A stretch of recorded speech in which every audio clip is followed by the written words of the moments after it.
Welcome back to the System Read. Sarah, I've been waiting to dive into this one because Marshall Rosenberg's Nonviolent Communication feels like the ultimate system upgrade for a society that is currently crashing.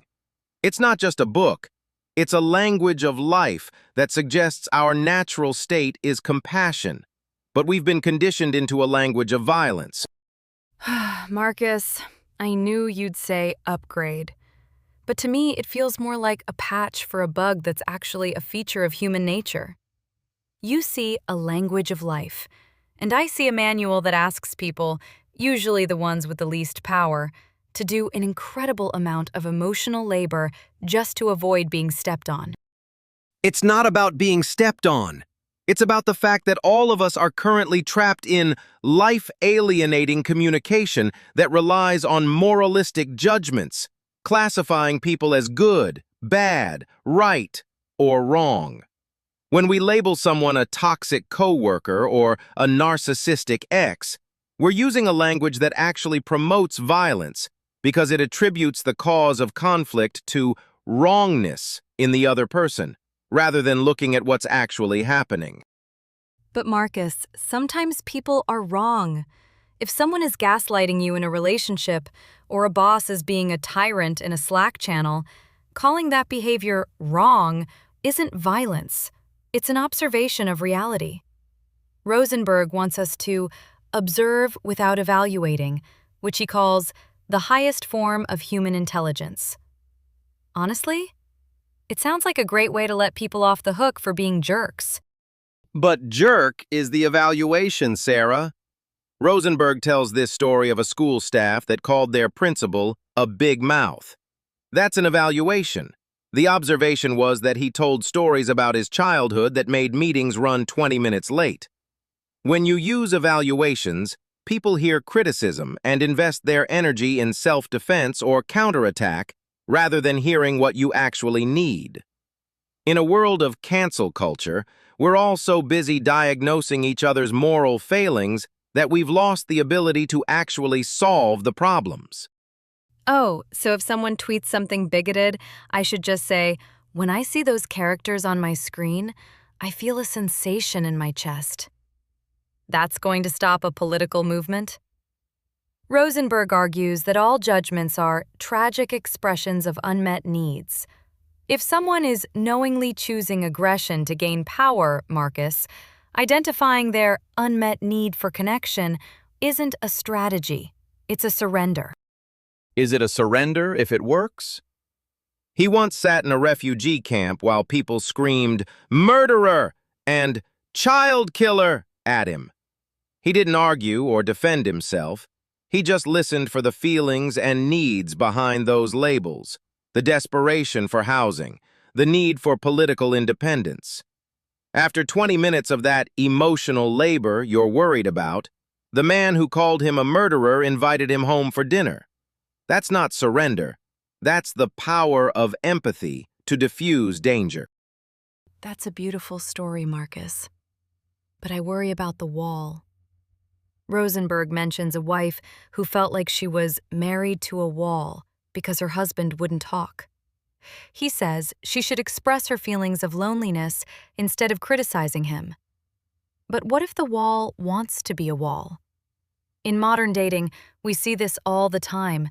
People who use clear communication as a way to manipulate, or people who refuse to engage as a power move. Is nonviolent communication just a way to make us more vulnerable to people who have no intention of being nonviolent?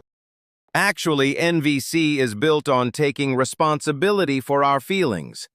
It teaches that what others say and do may be a stimulus, but it's never the cause of our feelings.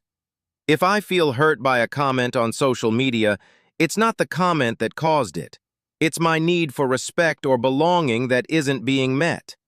When we realize this, we move from emotional slavery, where we think we're responsible for everyone else's happiness, to emotional liberation. We respond to others out of compassion, not out of fear, guilt, or shame. Emotional liberation sounds suspiciously like a way to tell someone, I'm not responsible for how my behavior affects you. If a manager tells an employee, I'm firing you, and if you feel sad, that's your need for security speaking, not my action. That's not liberation. That's Bürokraties, or Amtssprache, the language of denying responsibility. Rosenberg even mentions how Nazi officers used this kind of language to say they had to follow orders. But that's exactly what he's fighting against. He wants us to replace have to with choose to. He argues that the most dangerous behaviors come from people doing things because they're supposed to, or because it's company policy. If we're in touch with our feelings and needs, we no longer make good slaves and underlings for domination societies. NVC is actually a radical tool for social change because it breaks the docility of the modern person. Okay, let's talk about that social change in the age of AI. We're already seeing people use AI chatbots as therapy because the chatbots are programmed to be empathic. If empathy is just a learnable skill or a process, as Rosenberg says, then a machine can do it. Does that make the human connection irrelevant? I think it makes it more vital. Rosenberg says empathy is a miracle that requires being wholly present with the other person. It's not just about fixing things or giving advice. AI can simulate the words, but it can't give from the heart.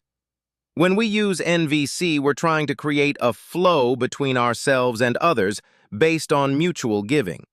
Can an AI mourn with you when you've been less than perfect?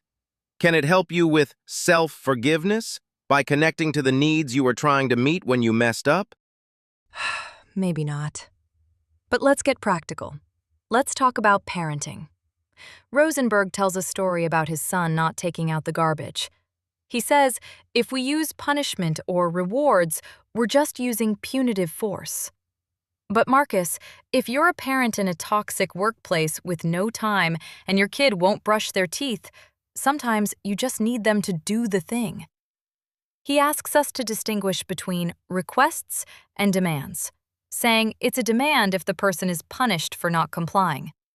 But in the real world, isn't everything a demand if there are consequences?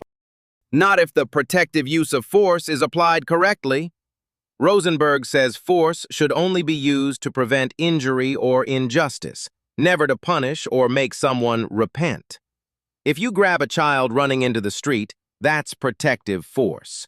The punitive mindset assumes people are bad and need to suffer to learn. But punishment actually increases resistance to the behavior we want. If we want our kids to brush their teeth because they value their health, we need to connect with them, not make them fear us. And the emotional labor strikes again. It's always on the person being nonviolent to do the work. What if I'm starved for empathy myself? He addresses that. He says, we need empathy to give empathy. If you're too distressed to empathize, you have to stop, breathe, and give yourself emergency first aid empathy. Or you can scream non-violently by calling attention to your own desperate needs and pain in the moment. You don't have to be a doormat. You just have to be honest about how you are. Scream non-violently. I might try that on Twitter next time. But Marcus, look at political polarization. We are currently in a blame culture where being right is more important than being connected. Rosenberg's model, observations, feelings, needs, requests, it's so slow. Who has time for that when the world is on fire? We don't have time not to do it. He says that killing is the easy way out, and that right-doing and wrongdoing are just fields we need to move beyond.